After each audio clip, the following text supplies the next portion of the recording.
Una persona sin techo que muere en la calle nunca va a aparecer en la primera página de los buscadores de internet o de los noticieros.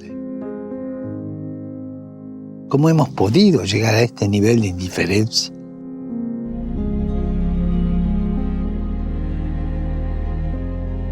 ¿Cómo dejamos que la cultura del descarte, en la que millones de hombres y mujeres no valen nada frente a los beneficios económicos, cómo dejamos que esta cultura domine nuestras vidas, nuestras ciudades, nuestro modo de vivir?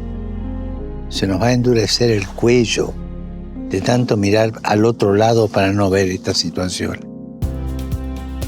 Por favor, dejemos de hacer invisibles a los que están al margen de la sociedad, ya sea por motivos de pobreza, independencia, enfermedades psíquicas o minusvalías. Centremos en la acogida, en acoger a todas las personas que lo necesitan.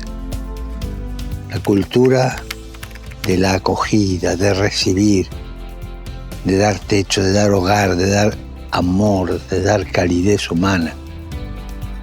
Oremos para que las personas que viven al margen de la sociedad, en condiciones de vida infrahumanas, no sean olvidadas por las instituciones y nunca sean descartadas